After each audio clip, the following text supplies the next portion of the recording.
네, 이번 시간에는 53페이지 상속 또는 증여받은 자산에 대한 취득시기나 양도시기를 좀 알아보도록 하겠습니다.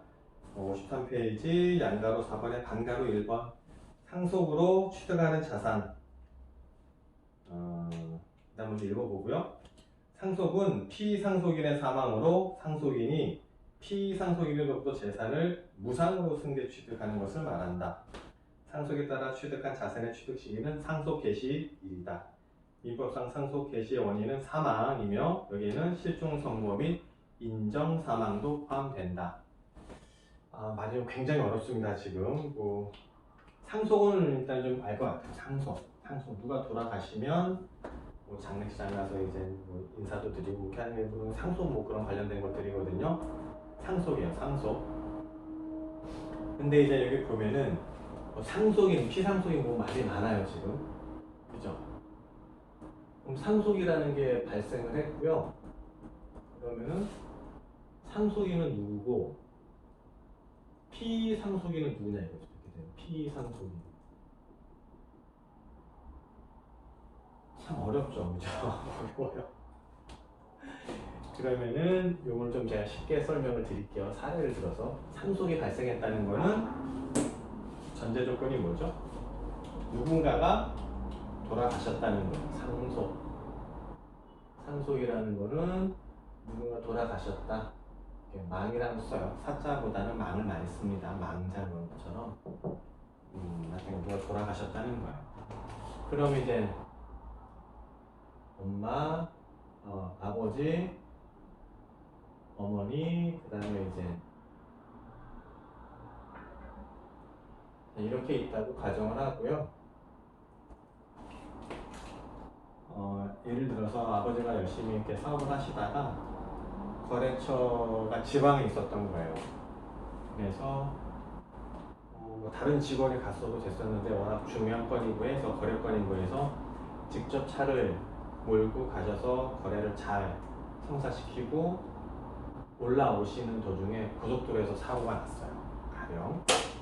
그래서 사고가 이제 심야에 났고 빗길에 그렇기 때문에 갑자기 돌아가신 거예요. 갑자기. 이렇게 가정을 합니다. 그리고 이렇게 있죠. 가족이에요. 4인 가족이었는데 아버지가 갑자기 돌아가신 거예요. 그러면은 상속이 발생을 하는 거예요. 상속. 그렇죠? 상속이 발생하는 거예요. 상속. 어떤 이유를 통해서? 사망. 망이라는 사망이에요. 사망을 통해서 상속이라는 이벤트가 발생한 거예요. 상속이. 그러면 여기서 상속인, 피상속인은 누구냐? 이 피상속인 일단 아버지고요. 상속인은 어머니, 그 다음에 자녀 이렇게. 그렇죠? 이 피라는 의미는 법률 용어에서는 수동, 즉 당하다 의미예요. 당하다 의미. 이렇게 해서 그래요. 그러니까 상속이라는 게 뭐예요? 사망이에요. 사망을 당했다. 그러니까 사망된 자, 사망자, 아버지죠, 아버지. 그래서 피상속인이에요, 피상속인. 그죠? 피상속인이 이렇게 있고, 그 다음에 상속인은 이런 민법상 따르는 이런 상속인들 지위에 있는 사람들. 그러니까 이제 배우자, 직계 비속, 직계 존속, 그 다음에 옆에 이렇게 쭉 나가는데, 그다음에 주변에 있는 이런 사람들을 상속인이라고 해요. 그럼 다시 한번 읽어볼게요. 상속은, 그죠? 이 상속은 피상속인의 아버지의 사망으로, 그죠? 상속인이 피상속인으로부터 재산을 무상으로 승계받는 거예요. 그러니까 아버지가 돌아가셨는데 재산이 만약에 100억이 있었다. 그죠? 그럼 이 재산이 배우자와 자녀한테 다 흘러가겠죠. 그죠? 재산이 승계가 돼요. 승계. 재산이 이전이 되죠. 재산이 이전이 돼요. 그죠? 어떻게 이전이 되냐면은 무상으로 이전이 되고요. 포괄로 승계가 돼요. 포괄. 이게 원칙이에요. 무슨 말이냐면 아버지가 돌아가셨어요. 뭐 부동산, 뭐 채권, 현금 등등등 해갖고 이 정도 재산이 있는 분이라고 가정을 하면 이 재산이 어머니나 아니면 자녀한테 갈 때 어머니나 자녀가 이 상속인이 아버지한테 돈을 유상으로 아파트 매매처럼 유상으로 돈을 드리나요? 안 그러잖아요. 부의 무상이전이 발생해요. 부의 무상이전. 재산 이전인데 무상이전이에요. 무상이전. 그죠? 무상이전이고 그냥 공짜로 간다는 거예요. 공짜. 그래서 상속세율이나 증여세율이 다른 세율보다 높고요. 우리나라가 세계에서 가장 높습니다. 무상으로 가고요. 그 다음에 포괄적으로 간다는 건 뭐냐면은 아버지가 갖고 있는 채권 채무에 대해서 이 상속인들이 어머니나 자녀가 내가 받고 싶은 거, 내가 받고 싶지 않은 거를 선택해서, 취사 선택해서 받을 수 있다는 게 아니에요. 원칙은 다 가는 거예요, 이렇게. 그죠? 100억 있으면 다 이렇게 가는 거고요. 플러스 100억이면 굉장히 해피한 케이스지만 반대로 마이너스 100억이면 굉장히 우울하겠죠. 그죠? 그럴 때는 예외적으로 포괄 승계가 되긴 되지만 예외적으로 상속폭이나 한정 승인을 하고 한정 상속을 함으로 해서 본인의 의사 관계없이 빚을 떠안게 되는 그런 거를 막아주는 제도적 보완 장치는 있기는 해요. 그건 이제 변론으로 하고 나중에 상속편에 가서 또 말씀드리기로 하고 일단 원칙적으로 상속이 발생하면 재산은 무상으로 공짜로 포괄적으로 넘어간다. 이 개념을 좀 알고 계셔야 돼요. 그래서 읽어보시면 다시 상속은 피상속인의 사망으로 인해 상속인이 피상속인으로부터 재산을 무상으로 승계 취득하는 것을 말한다. 승계 취득. 재산 이전하죠? 그럼 승계 취득이야. 승계 취득. 이어받는 거죠. 이어받는 거야. 포괄 승계. 포괄 승계. 여기다 쓰면 안 된다. 포괄 승계. 승계 취득하는 거야. 승계 취득. 취득에는 여러 가지가 있는데요. 매매에 의한 취득, 승계에 의한 취득, 원시 취득 여러 가지가 있어요. 근데 여기서는 승계 취득이에요. 아버지의 지위를 그대로 이어받는데 포괄적으로 이어받는다는 거죠. 승계 취득하는 거고 따라서 상속에 대한 취득 자산의 취득 시기는 상속 개시일이다. 그죠? 상속 개시일이고 그 상속 개시는 사망이에요. 사망. 그죠? 사망. 일단 여기까지는 이해되시죠? 여기까지는. 주변에서 많이 볼 수 있는 금액은 별도다고 이런 일은 뭐 사망하는 일은 뭐 주변에서도 뭐 어렵지 않게 볼 수 있기 때문에 상속이라는 개념은 좀 쉽게 와닿을 수 있고요. 대신 용어 문제 피상속인, 상속인, 그죠? 무상이전이고 포괄승계다. 이건 용어를 좀 잘 좀 숙지하시고요. 그다음 또 나오는 게 뭐 실종 선고하고 인정 사망이에요. 근데 이제 보면 사망은 사망이죠. 그러면 사망은 사망이에요, 지금. 이 사망인데 일반적으로는 예를 들어서 이렇게 이제 아버지가 갑작스러운 교통사고로 인해서 응급실에 실려갔지만 얼마 안 있으시고 돌아가신 거예요. 그래서 이제 다행히 유족들이 아버지가 뭐 하루 이틀 정도 있으셔가지고 응급실에 다행히 유족들이 이제 병원에 가서 임종을 지켰다고 가정을 하고요. 그러면 이제 돌아가셨구나 이제 다 인지를 하잖아요, 그죠? 사망하신 거에 대해서요. 그러면 이제 거기 의사가 사망 확인서에 써요. 몇 날, 몇 월, 며칠, 몇 시에 어떤 원인으로 사망하였음이라고 의사가 쓰면 그 사망 확인서, 사망 진단서에 나온 그 일시에 상속이 발생하는 걸로 보는 거예요. 이해되세요?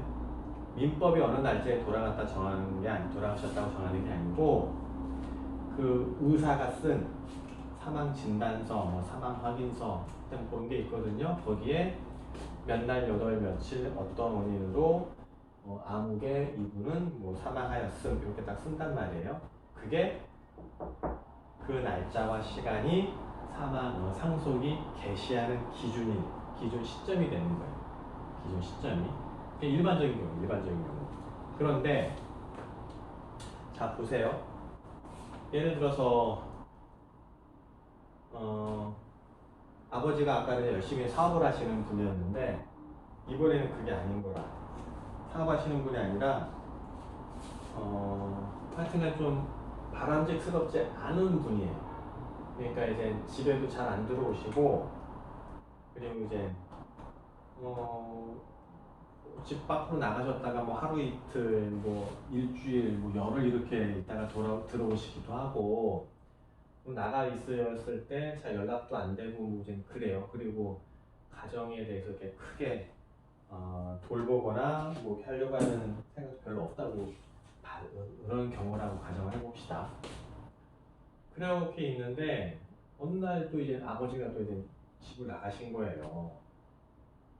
집을 나가셨는데 뭐 이번에도 뭐 전에도 뭐 한 달 정도까지 있다가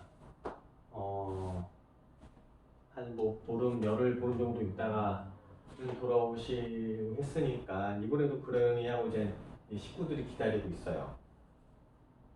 근데 이제 뭐 열흘 지나고 20일 지나고 뭐 30일 지났는데도 안 들어오시는 거예요. 그러면 이 가족들이 걱정이 되죠. 그리고 생사가 확인이 안 되잖아요. 생사가 돌아가셨는지 아니면 어디가 계시는지 생사 확인이 안 돼요. 생사 확인이. 그죠? 그럼 어떻게 해야 되냐 이거죠. 어떻게 해야 되느냐. 정말로 살아 계시는지 아니면 돌아가셨는지 그 판단이 중요해요. 왜 그러냐면은 만약 아버지가 그렇게 나가서 행방불명이 된 거예요. 행불자라고 하는데 행불자가 됐는데 만약 이분이 지금 플러스 100억이 있어요. 그죠? 근데 아버지가 행불이 됐는데 아까 말씀드린 일반적인 상속 의사가 이렇게 쓰잖아요. 사망 확인서를. 근데 그게 없으니까 언제 몇 날 며칠 몇 시에 어떤 원인으로 사망을 했는지 돌아가셨는지 알 수가 없어요. 그리고 그 기준일이 그 사망 일시가 상속이 발생하는 시기예요. 기준인 시기예요. 그래서 그 사망 진단서만 있다면 이 100억이 다 이 가족들한테 상속인한테 가는 건데 그게 없으니까 그 기준일이 정확치 않으니까 애매모호한 거예요. 그죠? 반대로 마이너스 100억일 때도 마찬가지겠죠. 이 빚이 언제 나한테 또 이렇게 들어올지 불안한 거예요. 그죠? 그렇게 되면 요 가족들이 법적 안정성이 굉장히 저해되겠죠. 떨어지겠죠. 그러니까 이런 거를 어느 정도 보완하기 위해서 법에서는 장치를 해놓은 게 뭐냐면 이렇게 이제 행불이 됐어요. 실종이 됐어요. 실종이 됐다고 하면 이 가족, 그러니까 이해관계인이라고 표현하거든요. 이해관계인이나 검사의 청구에 의해서 실종 선고 접수를 해요. 그죠? 그래서 이런 얘기까지는 들어만 보세요. 일반 실종이면 5년, 특별 실종이 1년 정도 지나고 나서, 그죠? 그러니까 실종 신고를 했다고 해서 바로 그 아버지가 돌아가셨다고 볼 수는 없잖아요. 어느 정도 이제 기다려 봐야 되잖아요. 근데 일반적인 실종은 5년, 그리고 특별 실종은 1년 정도 기간을 두고 공고를 해요. 찾아보기도 해요. 그런데도 아버지가 돌아오시지 않거나 발견이 안 되면 이 기간이 끝나는 때에 어떻게 본다? 사망하는 것으로 보는 거야. 사망. 그렇게 되면은 아까 이 플러스 100억이나 마이너스 100억이 그 시점으로부터 움직이겠죠. 이 100억이. 그죠? 이해되세요? 굉장히 중요한 거예요. 그래서 이게 일반적인 그 실종 선고. 이해되세요? 일반적인 실종 선고. 근데 뭐 이렇게 실종할 수도 있고, 그죠? 또 어떻게 사람이 또 사망할 수도 있냐면, 요즘에 이제 화재 사고 이제 뭐 많이 났었잖아요. 많이들 돌아가시고 큰 화재 사고라든지 갑자기 비행기가 쭉 가다가 추락을 했어요. 그래갖고 비행기에 탑승한 뭐 뭐냐, 사람들이 만약 한 250명 있었는데, 그러니까 비행기가 떨어지면 대부분 99.99%는 사망을 해요, 그죠? 근데 비행기가 떨어지면서 추락을 하면서 추력이 워낙 크기 때문에 시신이나 뭐 그런 걸 찾아볼 수가 없어요. 아까 일반적인 사망은 교통사고 때문에 보고 이렇게 의사가 확인을 하고 사망 확인서, 사망 진단서 쓰지만 비행기가 추락을 했다, 배가 침몰을 했다, 어제 큰 화재가 발생을 했다, 올해처럼 큰 수해가 발생을 했다, 분명히 사망한 것 같은데 확실한 증거, 확실한 확인이 안 되는 거예요. 그죠? 그런데 일반적 통념으로 봤을 때는 사망했을 것이라고 보이는 그런 경우에는 실종으로 인한, 실종 선고로 인한 사망이라고 얘기도 하고, 이럴 경우에는 인정 사망이라고, 인정 사망. 실종, 아까는 실종 선고, 지금 하는 거는 인정 사망이에요. 인정 사망. 큰 화재, 그 다음에 뭐 비행기나 배가 이렇게 뭐 추락하거나 침몰하는 거, 비행기나 배가 뭐 추락하는 거, 뭐 누가 보더라도 사망했을 거라고 인정하는 거예요. 인정. 99.9 뭐 이런 것처럼 인정하는 경우. 이게 보면 이때 언제냐 하면은, 예를 들어서 화재가 났다, 화재가 지났다는 시점, 비행기 추락됐다, 추락한 시점, 블랙박스가 나오니까 그때가 바로 사망이 개시하는 시점이에요. 앞에 실종 선고랑은 좀 차이가 있죠. 여기는 5년, 1년이라는 어느 정도의 기간을 기다려야 되지만, 이거는 사망에 이르렀을 거라고 보는 가능성이 99.99%이기 때문에 바로 이런 사건이 있었을 때 바로 사망한 거로 봐요. 그게 인정 사망이에요. 그죠? 그렇게 되면 상속이 이렇게 쭉 발생을 해서 이 사람들의, 상속인들의 법적 안정성을 제고할 수 있게 되는 거죠. 더 높일 수 있게 되는 거죠. 이해되세요? 그게 인정 사망이다. 이렇게 좀 알아두시고요. 그 다음에 53페이지 반가로 2번, 증여로 취득하는 자산. 증여에 따라 취득한 자산은 당해 자산을 증여받은 날이 취득 시기가 된다. 증여받은 날이라 하면은 등기 접수일, 등기 접수일. 화면 지금 원칙 나왔죠? 등기 접수일. 그 다음에 그러면 증여가 뭐냐, 증여. 상속이 나왔고요. 증여라는 거는 상속과 증여가 있으면, 이거는 돌아가심으로 해서, 그죠?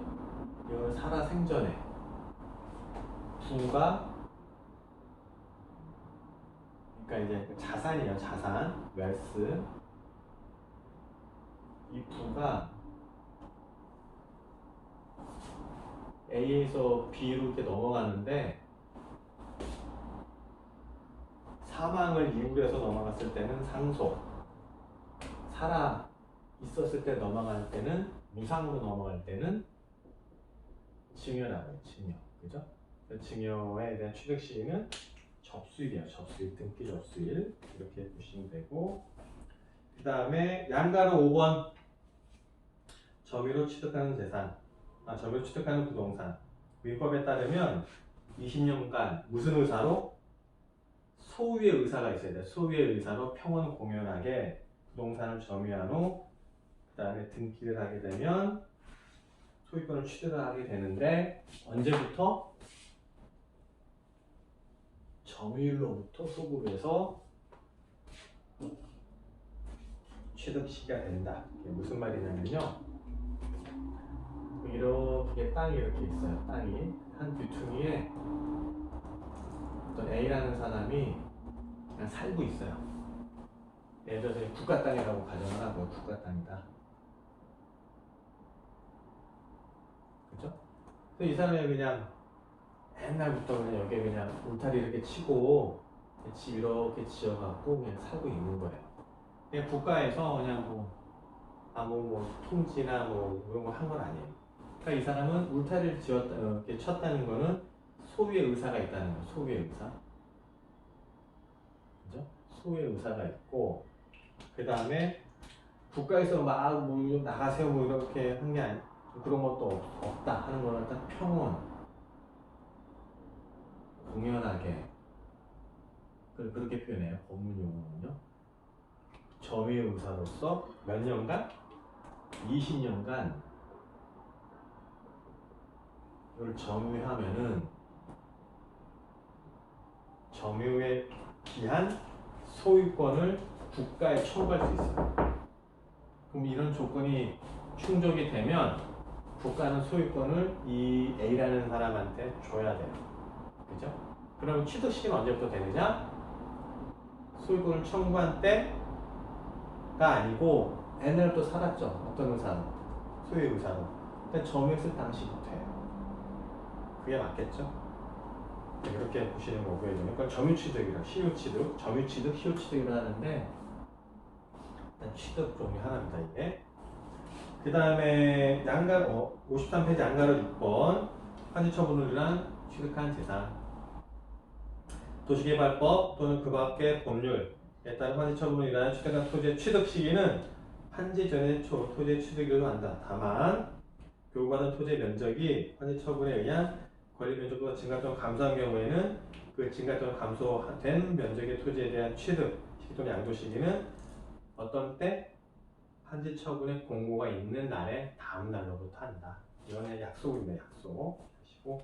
그 다음에 특정 주식. 아까 했던 특정 주식은 계속 양도를 하잖아요. 양도를 하는데 54페이지 보시면 그 누적된 주식의 합계액이 100분의 50 이상이 되는 날 그때 양도된 거를 봅니다. 그 전까지 양도된 건 안 보고요. 누적이 돼야 돼요. 누적. 그 다음에 양가로 8번 취득 시기가 분명하지가 않아요. 근데 여러 가지가 있어요, 자산이. 그랬을 때는 어떻게 된다?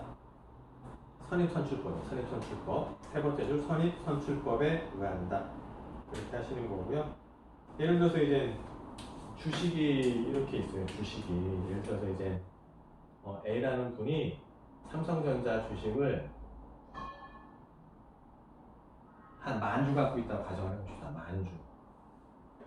그죠? 굉장히 해피한 사람이죠.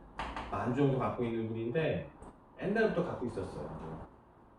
매입 단가가 그러니까 여러 가지가 있을 수 있겠죠. 근데 이제 언제 이게 됐는지 이게 여태 10,000주예요. 그래서 이 사람이 어느 하나 팔아요. 그죠? 처분을 했을 때 내가 제일 처음 산 주식부터 처분한 건지 맨 마지막에 요거를 뭐 처분한 건지 알 수가 없죠. 그죠? 알 수가 없잖아요. 지금 시가 예를 들어서 주당가액이 만약 100만 원이다. 100만 원이라 하면은 내가 이 주식을 갖다가 10만 원에 매집했을 수도 있고 어떨 때는 뭐 한 120만 원에 매집했을 수도 있고 뭐 70만 원, 80만 원 매입 단가는 굉장히 다양하잖아요. 그 중에 어떤 걸 처분했는지는 알 수가 없는 거예요. 그죠? 그랬을 때는 회계학적 원리에서도 나온 것처럼 기준을 선입선출법으로 정한 겁니다. 선입선출법. 선입선출법에 따른다. 이렇게 생각하시면 되고요. 그 다음에 54페이지에 보시면 그 박스가 나옵니다. 취득시기 관련 기타 해석 사례. 이것도 이제 지금까지 한 거에 대해서 표로 좀 해놓긴 했는데 이거는 좀 쉬었다가 다시 또 진행하도록 하겠습니다. 네.